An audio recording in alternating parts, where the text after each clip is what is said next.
10:58 होत आहेत. प्रसारित करीत आहोत ठळक मराठी बातम्या. आकाशवाणी नागपूर हेमांगी कुलकर्णी आपल्याला ठळक बातम्या देत आहे.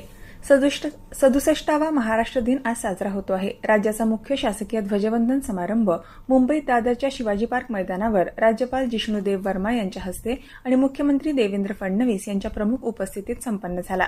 नागपूरच्या विभागीय आयुक्त कार्यालयाच्या प्रांगणात मुख्य शासकीय समारंभ संपन्न झाला. महसूल मंत्री आणि नागपूर जिल्ह्याचे पालकमंत्री चंद्रशेखर बावनकुळे यांच्या हस्ते राष्ट्रध्वज वंदन पार पडलं. त्यानंतर त्यांनी सशस्त्र पोलीस दलाची मानवंदना स्वीकारली. नागपूर महानगरपालिकेच्या मुख्यालयात आयोजित कार्यक्रमात महापौर नीता ठाकरे यांनी स्वच्छ, सुंदर आणि हरित नागपूरच्या शाश्वत विकासासाठी सर्वांनी कटिबद्ध राहण्याचं आवाहन केलं. भंडारा इथं पोलीस कवायती मैदानावर गृहराज्यमंत्री योगेश कदम यांच्या हस्ते ध्वजारोहण करण्यात आलं. तसंच विविध क्षेत्रात उल्लेखनीय कामगिरी करणाऱ्या अधिकारी कर्मचाऱ्यांचा सत्कार करण्यात आला. बुलडाणा इथं पालकमंत्री मकरंद पाटील यांच्या हस्ते शासकीय ध्वजारोहण पार पडलं.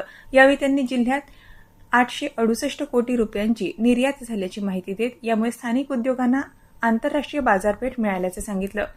राज्य विधान परिषदेच्या द्वैवार्षिक निवडणुकीसाठी उमेदवारी अर्ज दाखल करण्याची मुदत काल संपली. नियमित 9 आणि एका रिक्त जागेची पोटनिवडणूक अशा 10 जागांसाठी प्रमुख पक्षांच्या उमेदवारांचे 10 अर्ज भरण्यात आले.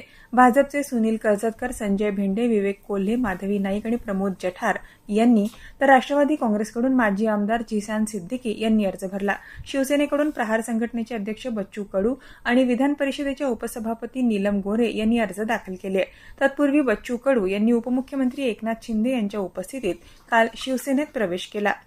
राज्यात आजपासून यंदाच्या जनगणनेची प्रक्रिया सुरू होते आहे. 1 ते 15 मे दरम्यान सर्वसामान्य नागरिकांना se.census.gov.in या संकेतस्थळावर घरांची नोंदणी करता येईल. राज्याच्या मुख्य प्रधान जनगणना अधिकारी निरुपमा डांगे यांनी मुंबईत पत्रकार परिषदेत ही माहिती दिली.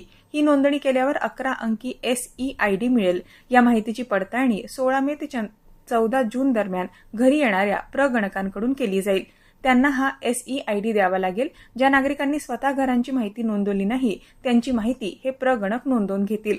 बुद्ध पौर्णिमा आज साजरी होते आहे. राष्ट्रपती द्रौपदी मुर्मू यांनी बुद्ध पौर्णिमेच्या पूर्वसंध्येला देशवासियांना शुभेच्छा दिल्या.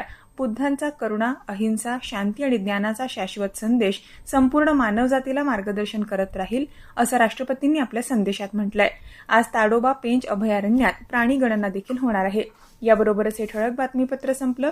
यापुढील ठळक बातमीपत्र 11:57 ऐकता येईल. नमस्कार.